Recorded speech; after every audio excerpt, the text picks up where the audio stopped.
Good morning, Rabbi Sai. Moshe Siderson. Rebelli, I was learning this month's Shabbos daf with you in the MDY in the flight high above the Canadian Rockies, and I heard loud and clear the Kavachomer vis-a-vis during Kaddish, and by extension, there is no busha with learning and being visible with my ruchnius. And I was learning just after I davened with talis and tefillin on the plane. Oh, that's a great example of not having busha. Wearing a talis and tefillin in a public place, that's one of those things. Living with the daf, agudvach, Moshe. Rabbi Yosef, on Friday morning, I had the honor of hosting the renowned Ami lunch break celebrity, the esteemed Avi Kamiansky. Over the delightful session of cake and coffee, we indulged in conversations covering a myriad of topics, including MDY, the daf, and all sorts of worldly stuff. What a gem of a Oyev Yisrael he is. We're zoich to have him every day, Kimat. What's going on? Magid Shir from Boca. Shalom Aleichem, Choshev Magid Shir from Boca. Come. Mendy, let him in a little bit. It was truly a delight to spend time with him. Your Talmud, Mark Ashkenazi, Shalom Aleichem, Eli Stefansky. What's your name? Ben Sugarman. Ben Sugarman, Shalom Aleichem. Wait a minute. Really? No, speak up. Oive, why do you tell me that? I don't like Magid Shurim. Arois, you're not about. No, I'm just kidding. No, pressure's on. Baruch Hashem, we have a gadata, so it's like. I had a guest from Judah David's brother. Used to live in Boca, so his son, David, one of the Davids. Oh yeah, you're right. He's by us for Shabbos. The boy, I don't know. Well, I don't know the father's name. They moved to the Five Towns or something. Yeah. Hi, this is Yisrael Helper. Hi, Eli. I'm visiting my children, grandchildren, great-grandchildren in the United States. Couldn't believe what I saw in the weekly paper in Lakewood.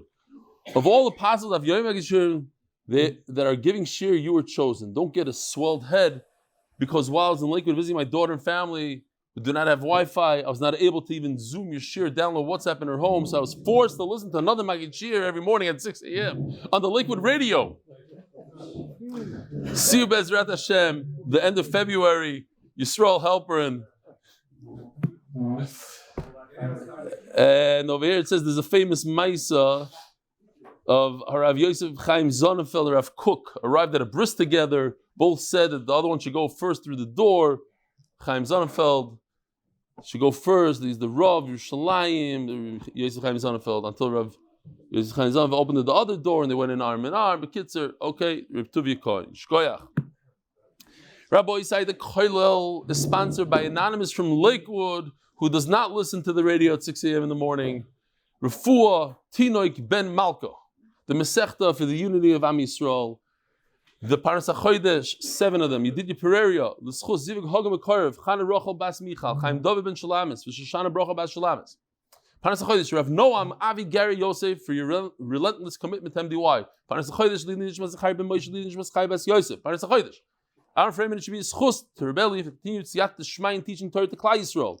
Parnas HaChodesh, Lidin Nishmas Kol Chayeli Tzahal Shenaflu Al Kiddush Hashem, the neshama should have an aliyah. In memory of Binyomin Airley from Anonymous in Manchester, who joined this year at the beginning of siyadta. I noticed that Rob doesn't like coming for this part. Like he comes in a few minutes. Maybe it's not so good to Bemis. I don't know. Parnas HaChodesh, Shprintzy and Avrumie Gross, the Yahrzeits of our fathers, Shlomi Zalman ben Yitzchak Isaac, zechus Levrach, Binyomin Isaac ben Tzvi Hirsch, HaKoyen, zechus Levrach. Parnas Hayoim, Joe and Galia Berry, Moreshet. In memory of Galia's father, Moshe ben Yehuda, Shama should have an aliyah. Parnas Hayoim, Kalman of the 5 towns, for Shlema of Chayei bat Rachel. He sent the email, I forgot to put it in there. Rachmei Shemayim Merubim, they changed this woman's name. Chayei bat Rachel, young woman. Anonymous for the zechus, the art of the month. Anonymous for zechus, for easy childbirth, his daughter, and a healthy baby. Rabbi Sai. Here we are. Today is Daf Pei Aleph. 80 days into Bava Kama. The other day we were talking about a Gemara from Bava Basra. I mentioned in the Hebrew Shir. Believe it or not, it's unbelievable. We will be Bezrat Hashem in Masechtas Bava Basra, like in middle of Bava Basra, in less than 6 months. finishing Baba Kama. We'll be doing the entire Bava Metzia, Beis Hashem, and a little bit of Bava Basra in less than 6 months. That's how it goes. So before we start shir, is Boca a good place to live in? Okay. It's not Eretz Yisrael. Oh. It's not Eretz Yisrael. But if, versus Miami? It's not Eretz Yisrael. It's not Eretz Yisrael. Politically correct. Okay. We'll schmooze later. Torah Rabbana. It's not Eretz Yisrael. No, I'm just looking for a place for my daughter. That's it. Asara Tenoim Hisna Yeshua. When Yeshua gave over Eretz Yisrael to Klal Yisroel, he made a deal with them. He said, I'll give it to you on condition that you keep these 10 tonight. Daf Pei Aleph Amud Aleph on top. Shiyu Marim Bechorashim. So we discussed this yesterday. If you have sheep, goats, you're permitted to use your friend's forest. You can graze there without the person's permission. And you can go and gather firewood from other people's premises. You're allowed to take wood. And you can take different grasses, different herbs, besides a place that they grow fenugreek, or they call it in Hebrew chilba. Why? Because it seems like the fenugreek needs the grasses. It needs it to grow. So by you taking the grasses, you're ruining this guy's fenugreek. This is very interesting. You want a nice tree. What do? You look around, you see your neighbor has nice esrogim. Now, one option is, why not? I didn't say graft. Kaitmim. Kaitmim means to take, you chop off a branch and you put the branch into the ground.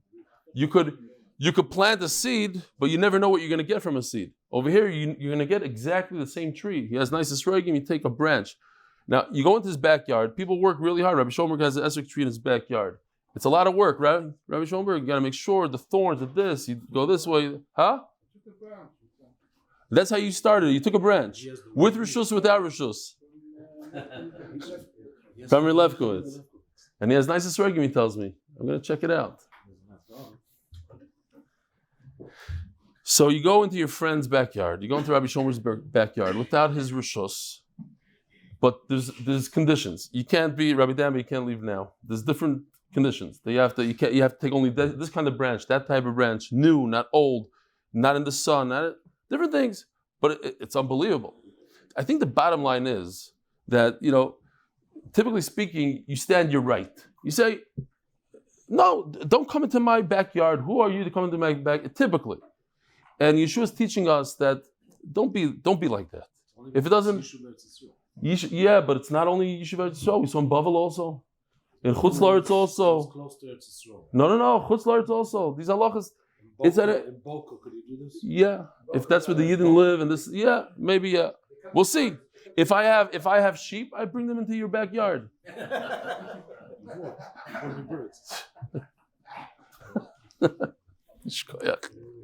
No, and you shouldn't have been like that. You should have said, you know what? Bring birds. I'll teach you how to get rid of them. Yeah, what he's talking about, I once rented his house that he lives in right now, but I never moved in there. So I had it for a very long time. We don't live somewhere, the birds know immediately and they come. So till this very day, he has the birds that are, the Gemara says sometimes these pigeons are worth more than sheep. He has a lot of them. He has tiny some. You have gold over there, gold. You just go out, grab one, it's a carbon. Okay, now, if a person has a tree that's not doing very well, he has an olive tree, so you cut it down to the stump, something like this. And it's more, this is a zayis tree, but this one is a little clearer. But you get the idea. You chop it down, and you have to leave 2 fistfuls of this stump, and you shouldn't take anything that's lower than that. Let it grow. Let it rejuvenate. Okay, so when you're taking from your friend, it has to be b'seichel. It has to be something that doesn't damage him. You can't just come into his backyard and have your sheep graze and eat up his entire backyard. It's talking about he has a larger forest. We're going to see there's different rules. But at the same time, pay attention that we're doing chesed with somebody else, and don't be that guy. No, it's my backyard. You can't come in here. No, if he could benefit, he could take a branch and start off a whole tree. If we look at what Rabbi Schoenberg has from that one branch, and he talks about it, and he this, and he has this roigin for free for the rest of his life. Shema. You have water coming out of your backyard. You have a little spring. Anybody could just walk in and grab a cup of water. And the Gemara says at the end, you don't even have to pay. The Mandama says you do have to pay, but you don't have to pay. Even though the Kinneret is owned by Shevet Naphtali, you could stand there with, here's a nice picture, with a fishing rod, chaka, not a net. It says mufurish, a rod, one at a time, and you take fish from Naphtali's Rishos. This is a guy from this Yehuda, Levi, whatever it is. He goes to Naphtali and he fishes. I'm not exactly sure what kela is, but this is just l'saber sa'oizen, something like this. You start putting down wood and different traps underneath. So first of all, the issue is you can't take too many fish. You can't do it in a industrial manner. Thank you. But there's another problem. Also, you're damaging the boats. Boats can't get through there.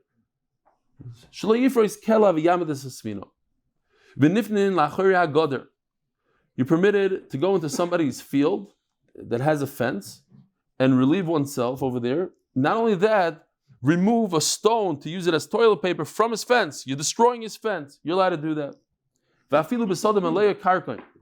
Even though, check this out, saffron. Even today, $5,000 a pound, the saffron. Maybe take off the one in the corner. Oh, because I pushed it, you pushed it at the same time? Okay, won't be there in here. Okay. The point is that whatever you did over there is not going to be good for the saffron, the reyach ra, whatever it is, or you need a little bit more shmira, you took away from the wall.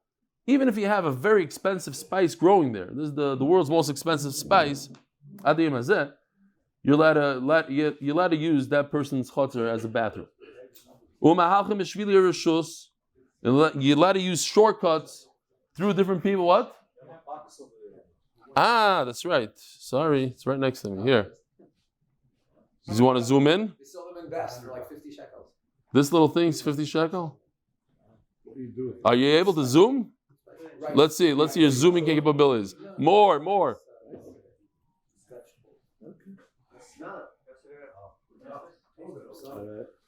What do you do with it? Does it smell good? I have to make a bracha? Yeah. Okay.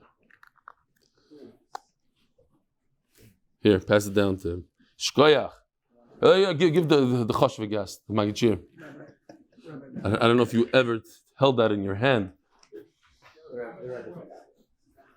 Shkoyach. All right. Now I see why a pound costs $5,000. You need like a house full of this stuff. It doesn't weigh anything. Until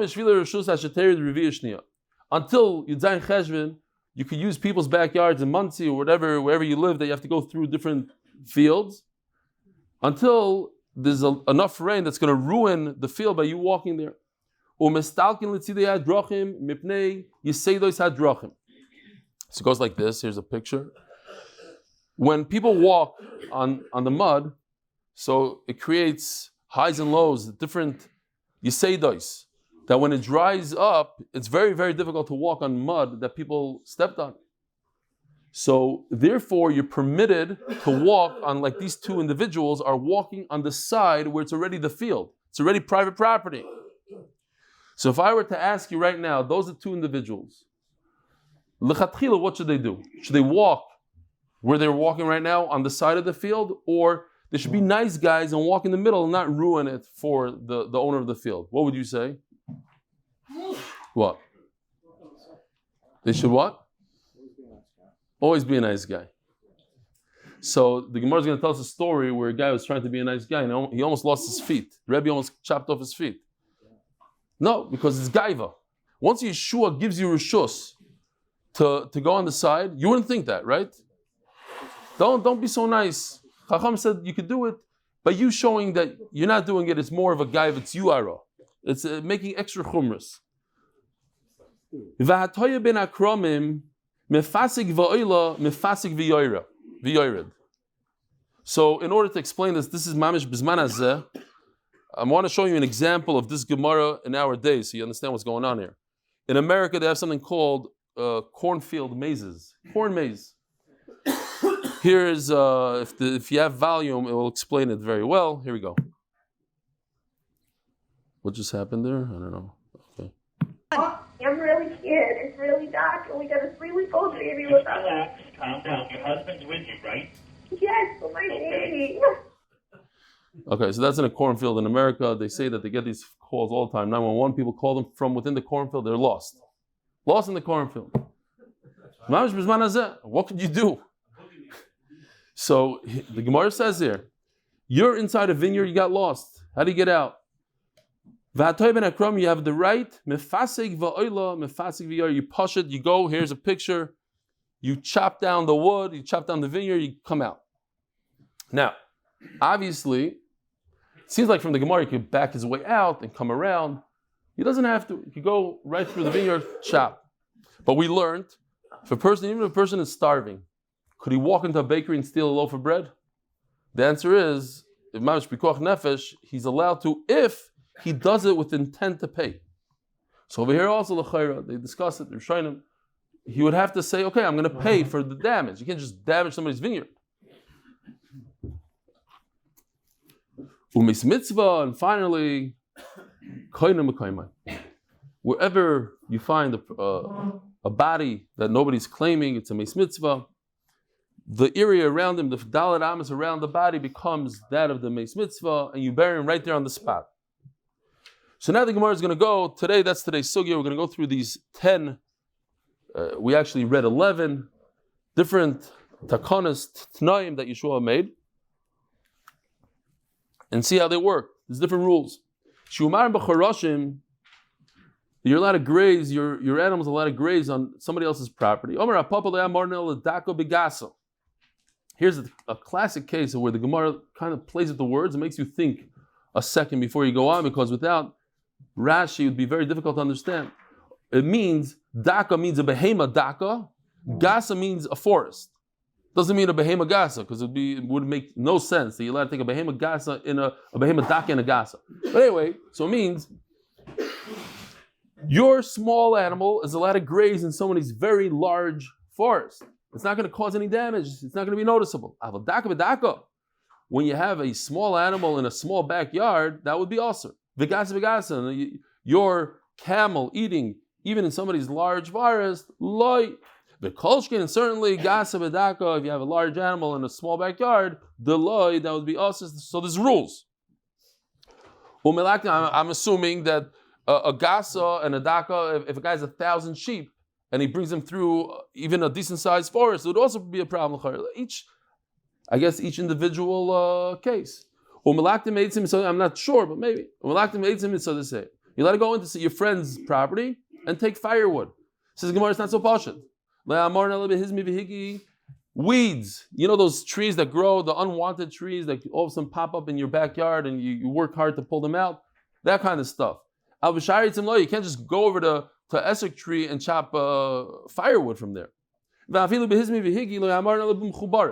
allowed to take it when it's attached to the ground, because then you're actually doing a favor to the owner. He doesn't want that tree. But you see it's already, somebody cut it down. That means somebody put it on the side there for his firewood. So don't take his ready-made firewood. That would be a no-no. Even if it's attached, it still has some moisture. It's not really ready for firewood. That would be evation, completely dried out. You shouldn't take even wood that's attached. And the Gemara chazes over, but don't uproot a tree. You're allowed to take grasses besides if it's in a fenugreek patch where the grass is needed.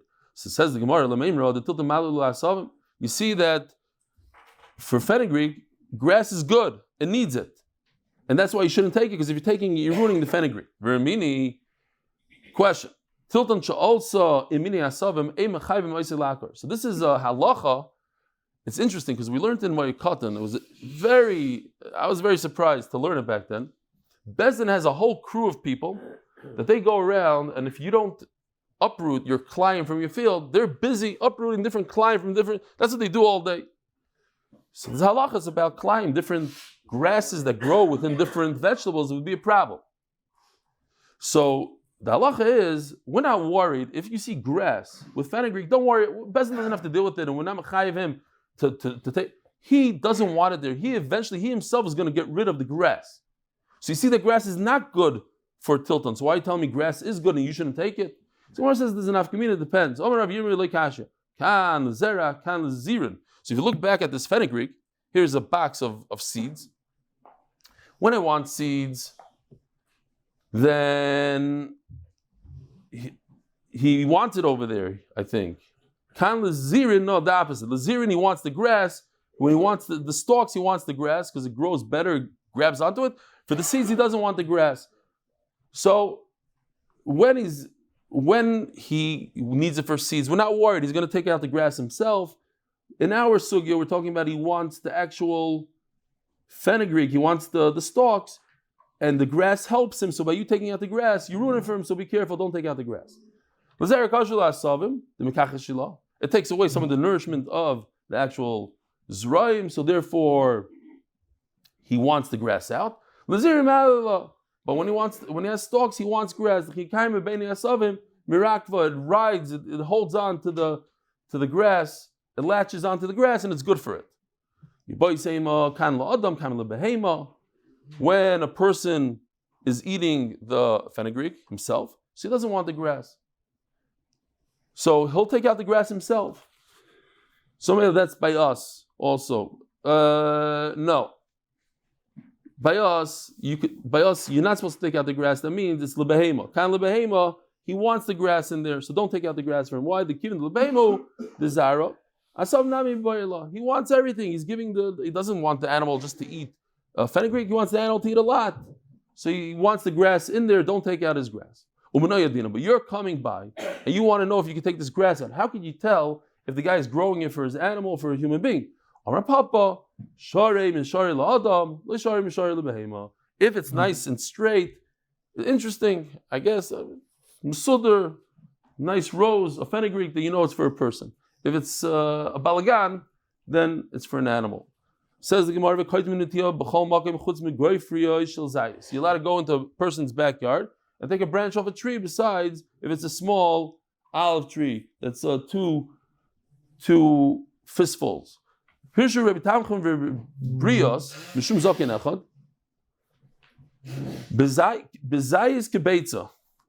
I don't know if this is the only time in Shas, maybe. It seems like, I'm not a bucky in Shas, but I would guess, venture to say, that this is the only time in Shas that when it talks about a zayis, it doesn't mean a kezayis, it means an olive tree.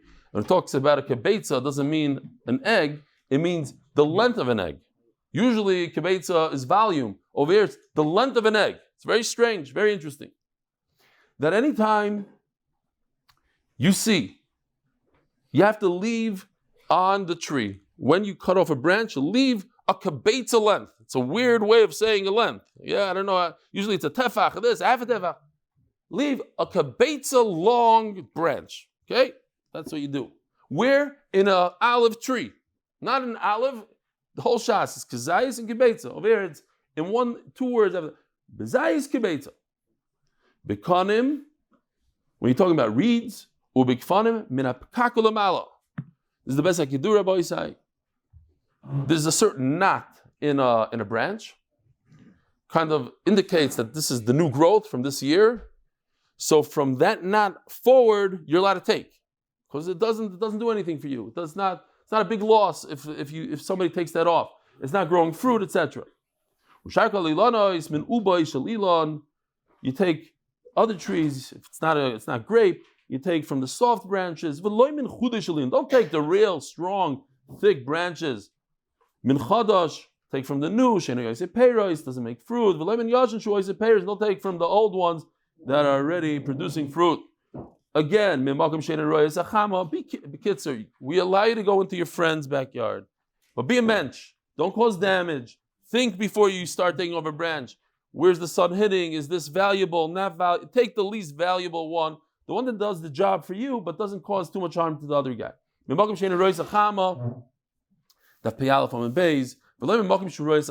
from a place that has sunshine. In other words, any outer branch from the tree, from all sides, is a makam shirayis achama, because eventually the sun comes around and it'll hit all the branches. So it means take from the inside of the tree where it's already hidden from the sun. You see from this pasuk that it's a bracha that the sun hits the tree, and don't take from the main part of the tree. Payal from Amud Beis, sponsored by Greg Haber for the success, the safe return of our chaylim and hostages, and for the zechut for Klal Yisroel.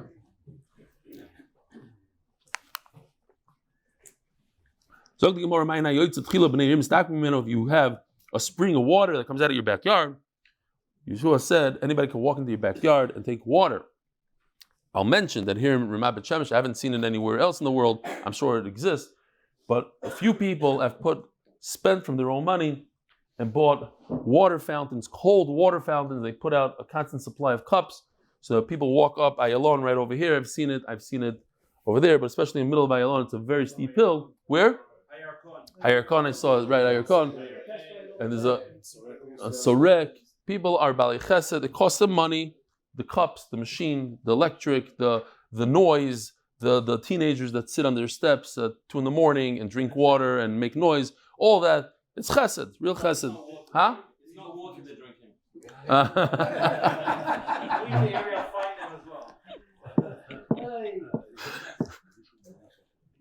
Oh yeah, it's true. Yeah. You have to pay for it. The lessons say, don't worry about it, that's not the halacha.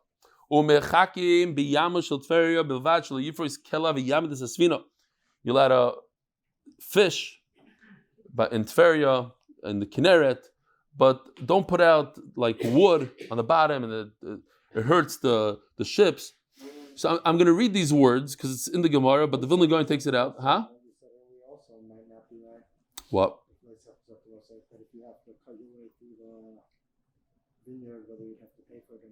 Yeah. You saying that that's not halach l'maisa? I don't know. It could be over here because there's no. What do you mean? Why would you say it's not halach like him? Based on what? You don't have to pay. Right? Because Yeshua made the Tanai. Because Yeshua made the Tanai. Yeah, but that's water. There's no loss for water. I do know. No, I'm saying the Rishonim talk about it. No, you're destroying guys' vineyard. You're destroying it. You cause them a loss. A vineyard's not a joke. People pay big money for these vineyards. It's 500 years old and has this flavor, that thing. A guy comes in and you got lost, so that's why you're allowed to chop up my tree. Yeah, there's machlokes Rishonim. I hear. Okay, like everything else, machlokes Rishonim. It says the Vilna Gaon takes it out because it says in the Gemara that you sit there with a fishing rod, and the Gemara sticks in here that you put in there's a Taisus also. There's Rishonim that talk about this line here, and they say that is before the what Yeshua instituted. Bekitzer, do whatever you want. If you're Litvish and you hold by the Vilna Gaon, you take these words out. Torah Rabbanan.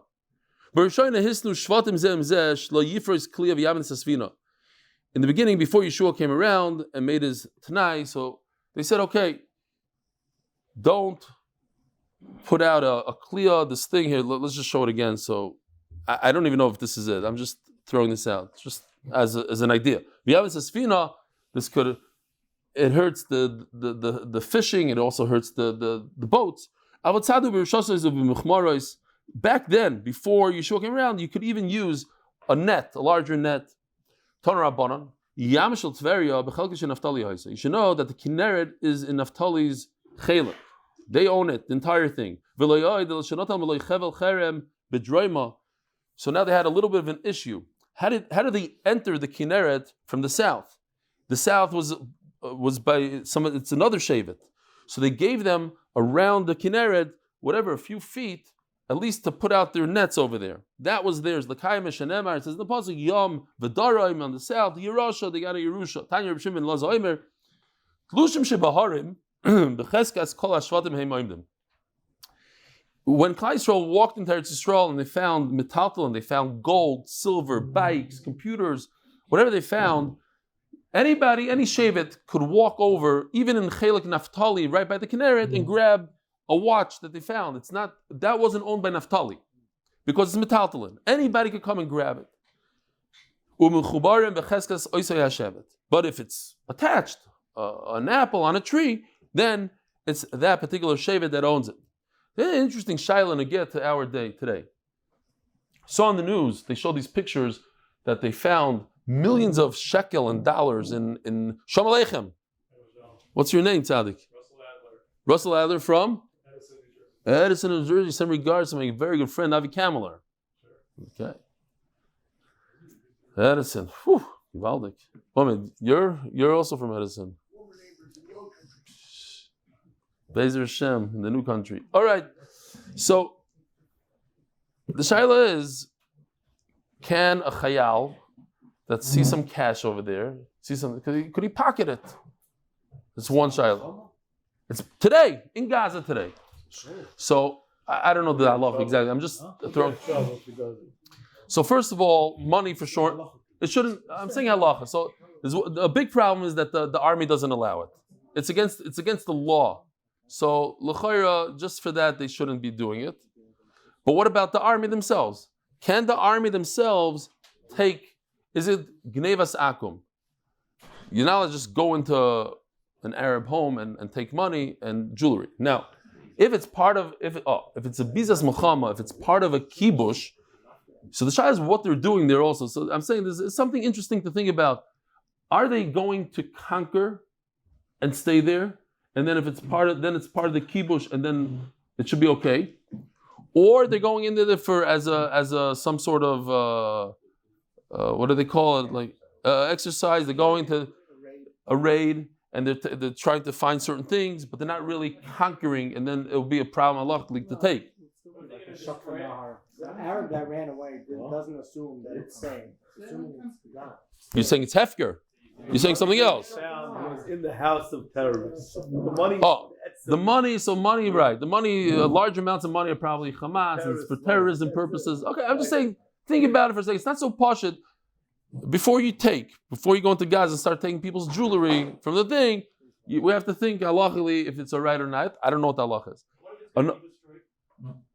So again, you're talking about hefker. You're talking about different things. I'm talking about stam. We had a bar foreman who was there. He says in Jenin, they're going around literally from house to house, block to block, raiding every single house to look for weapons. And so you're there. You could this. But I'm saying, theoretically, could you? You're a fireman in India, we had a fire. After the fire, half your stuff is missing. Avi is shaking his head. It's Yedua.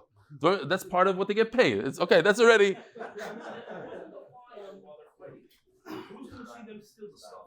What, it's no, Navi? What about cops? You were a cop in New York. Did cops take stuff? I don't know what that means. Oh, body cameras. But you go like this. You point it towards the ceiling and think, what do you mean? This is tricks. Nobody. It's going to be lost in a hef. It's mamish hef. It's a mitzvah to take. It's a mitzvah to take. Let me ask you another shayla. Here's another shayla real quickly. The Nazis took a Ma'aser Shai, they took a crown from a Sefer Torah, a silver crown from a Sefer Torah, they stole from a Jew. And then eventually the Americans came in and took it from them. Who owns the crown today? It was a shayla that was brought to Rabbi Elyashiv. So do you view the Nazis, Rabbi Elyashiv says, do not view the Nazis as a kibush. They were an army, they went through and they took. He says, no, because they only took from the Jews. So it was an anti-Semitic. But they didn't go. They went through different countries. They took stuff and put it back. Okay, fine. Anyway, he passed that it goes back to the original Yid, even though it was in the Israeli, it was in the museum, whatever. The guy wanted it back. Fine. Zok the Gemara. It says the Gemara. You should know that every shevet received from Yeshua the mountainous views, the valleys, the straight, everything, even ocean fronts. Everything, every shave it got. The lowlands, open, in the valleys. You see, it says the mountain of Amori. So you think that Amori only has a mountain. Again,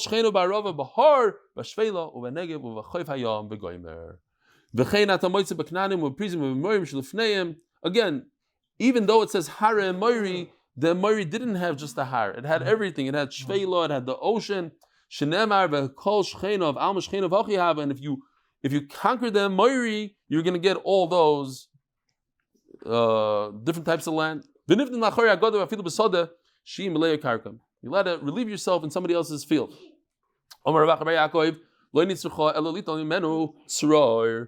going on here is that you let him remove a stone from the wall, and by that you damage the person's wall and use it as toilet paper. Where destroying a wall is a shvus. If you destroy a wall to build a wall, that's issa deraisa. But if you destroy a wall and it stays, then it's a issa derabanan. And on Shabbos for a tzarech like that, a kavod abrias, using toilet paper, destroying somebody's wall is mutter. So what about bizman hazeh? I think everybody knows that halacha. It's kedai to go over it. Person is stuck in a place, bathroom on Shabbos, without ripped toilet paper. What do you do? So halacha number one is you can use the toilet paper without ripping it and just put the entire thing into the toilet, flush, and that cuts the toilet paper. That's one way. But what if that's not possible? So they say in the name of Rabbi Yashiv that b'shum kavod abriyos, you're allowed to cut the toilet paper b'shinui u'lekla'achar yad, another with your left hand, a different way, not in the perforated line. That's how you do it. That's one way. And kivan shigan lezeh, once in a while, as a public service announcement. I don't like doing this, be'emes I don't, but we have to talk about this organization here in Eretz Yisrael. The whole purpose is to talk about that Klal Yisroel should get bidets in their house. Bidet. Now, bidet costs less than $30. It's an attachment you put on your toilet seat. It's the best thing that ever was invented. That was ever invented. Why? First of all, you don't need toilet, but it's for la halacha. It's the cleanest way out. That's why a lot of shuls in Bnei Brak, you go into Letterman, they have bidets. Now, if you have one, you save money. No toilet paper, maybe a tiny drop, but it's unbelievable la halacha. So just don't. You got to tell the kids about it, because when my son went to my father's house the first time, my Ahron, he's already like 27, but then he's, 10, 11. He saw this, and he's like, what is this? And he looks at it, and he turns it on, and it hit him right in the face. So he got scared, and he ran out, and he left it on, and it gets there's a flood. Anyway. Yeah. Somebody did. Tomer, that's, you got to put it in. Somebody, I think, spent like 500 shekel or something for the bidet over here. Yeah. Dollars? Who was that person? I have to look it up. Unbelievable. Maybe it's the same person that donated 2 chairs, and then we got these free chairs, and I don't know what to do. We have to pay him back or something. It was more than one person. Oh, wait, let's talk later. This is a busha g'dayla. Says the Gemara. Oi, we got to go. At the end of the day, Rabbi says, seriously speaking, think about the chesed Hashem that we have today, that we have a bathroom inside our house. Only 70, 80 years ago, right now in Chicago is like 10 degrees, New York, 18 degrees. Imagine having to go to the bathroom, somebody has a stomach ache at 3 in the morning. And you have to put on your coat and go out through the snow and sit there. And the unbelievable people we used to go through. When you say siyadta, just to think about, forget our body, the bathroom that we use. It's unbelievable. And not to have to use a stone out of a wall that has a little cement on it also. As the Gemara says here. He was a chassid, so he took the stone, put it back in the wall. This is even better. He tells Shamish, Zil Shirke, that stone that's a little off color from the rest, make sure it's cemented in there. But the truth is that you see from here, Rabbi said we can learn from this. Not always when you go to a restaurant, you don't have to put your thing back in the garbage. Somebody's going to do it for you. Well, you know what? If you're a chassid, you take that extra time, you put it in the garbage yourself. There's certain thing, you can be a mensch. You go out of what you don't have to. You're right, you don't have to. Doesn't always mean that just because you don't have to, you shouldn't do it. Over here, he didn't have to put the stone back. He put it back. He cleaned up after himself. Omer Papa, v'haidi dan, us in Bavel, afilu tal, you don't have to wait until you zayin cheshvan that the field gets ruined. Even a little moisture from dew also ruins our field if somebody steps on it. Afilu tal kashila. They say this hadrachim Shmuel v'Rav Yehuda have a shakli v'azib. They were walking the way. Now it's very interesting that the Israelis make fun of the Americans. The English, we say, I took a shower, I took a walk. What you took? What did you take? And over here the Gemara says shakli, also in Aramaic. They took a walk. Shakli v'azli b'urcha. Have mistalik Shmuel etzidei drachim. Shmuel went on the side. Go back to that beautiful picture that Yoshi drew here. Oh, they went to the side of the. They didn't step in the mud. This applies also in Bavel. Listen to this, Reb Mendy. Not only Bavel with so many Yidden live, even in South Africa, Mendy. All the Tanoim Shisna Yeshua. This is the Maisa. Rebbe, the Galadar, the Mechaber of the Mishnayos, and Reb Chia, also not Pasha, Reb Chia, they were walking. They went on the side, like in this picture over here. And in front of them was another Tanner, Rabbi Yehuda ben Knoisa, who was a Talmud of Rabbi Chia. Who's this person showing off in front of us? Maybe he's my Talmud. Don't worry about him. He's a big tzaddik. When they approached him, they got to him. So Rebbe says to him, if not for the fact that you're chashuv, I'll chop off your feet. In other words, I'll put you in chayrim. Why? One of the conditions the Chavis Avav says when you do a chumrah, you could do a chumrah, but you don't look down at somebody else. You don't do the chumrah to say, "Oh, I'm better than you." You don't feel good about yourself and don't put down another person just because that guy is not makbid on your chumrah of eating this and this hechsher and this place doesn't mean that he's a bad guy. So they felt that by you walking on the side, it's very interesting. Me personally, I think, listen, why should I destroy the guy's grass? I could walk. No, Yeshua made a takana. Don't be better than us. Don't be better than what Yeshua said.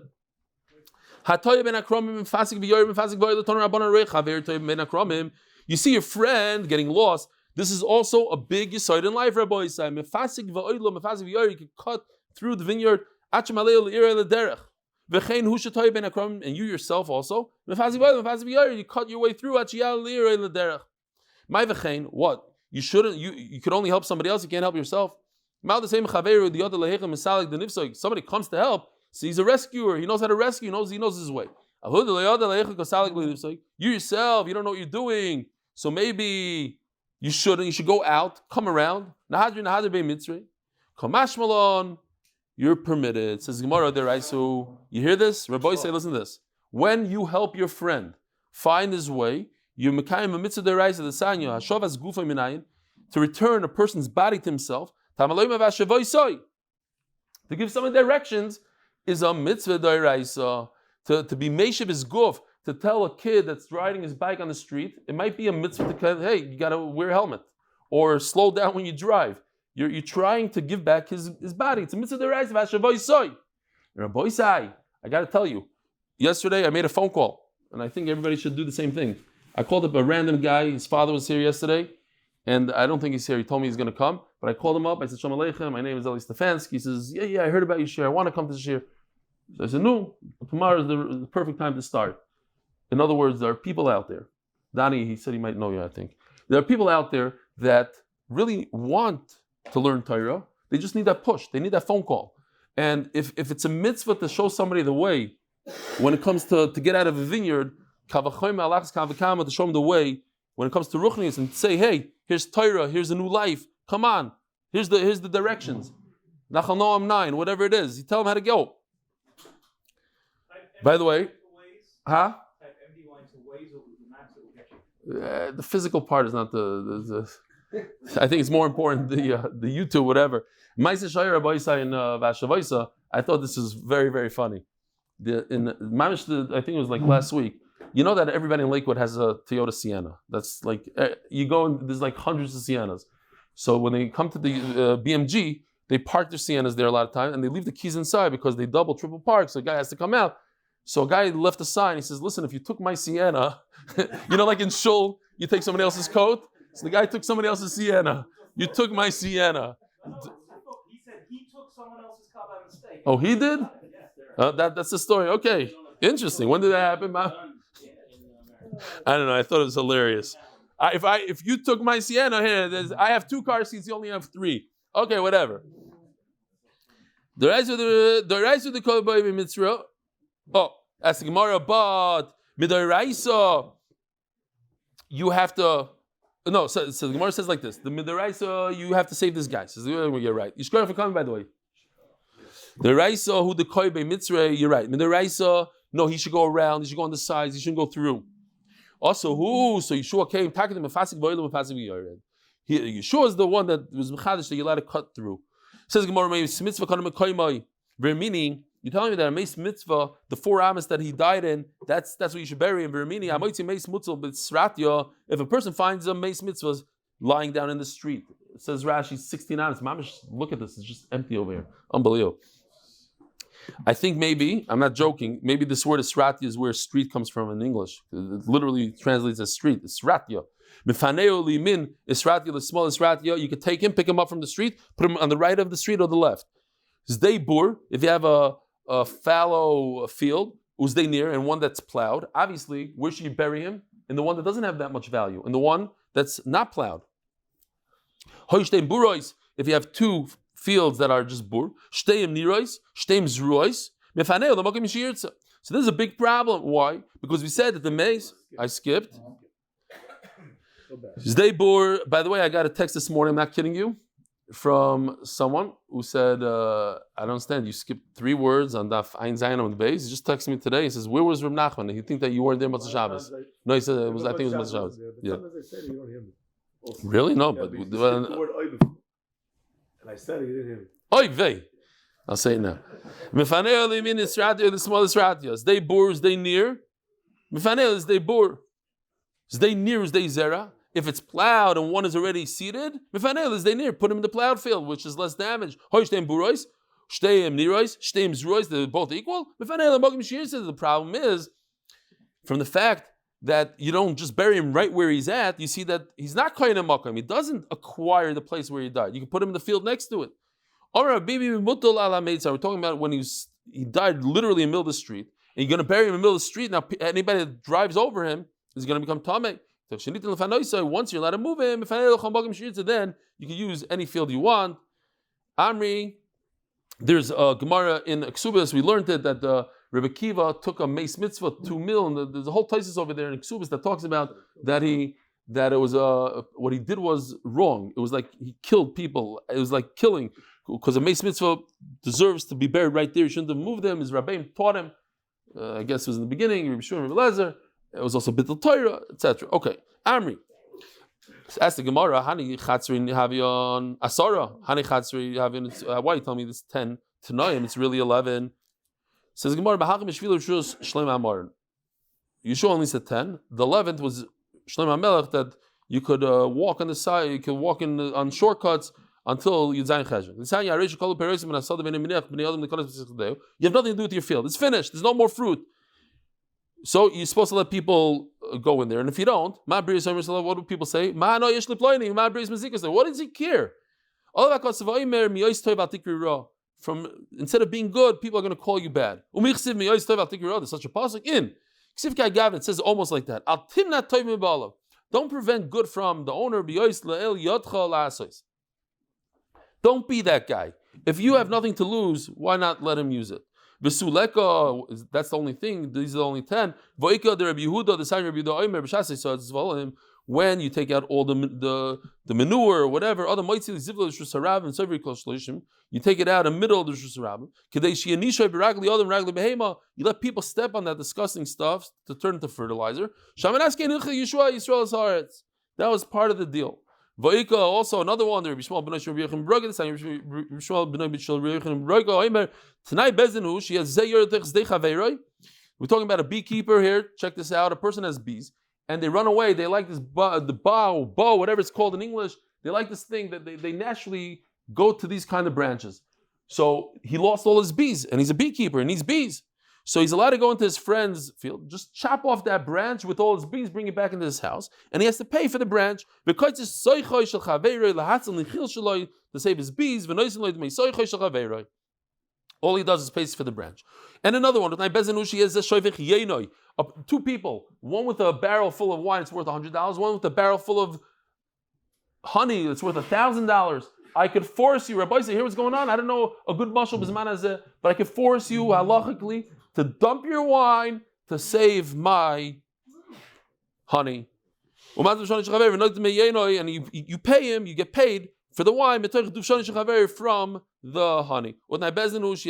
Just one more line. You have a donkey that breaks down in the middle of the street. He's full of trees that is worth, the branches not worth that much. And the other guy has flax worth much more. You knock off the wood in order to save the guy's flax. So it's ours, so we have a lot more than 10. Says Gemara, we're talking about all the Tanaim that said there was 10. These are individuals that said there's another one, 11, 12. That we're not counting. Rabbi Sai, have a wonderful day. Shir Lam Alois.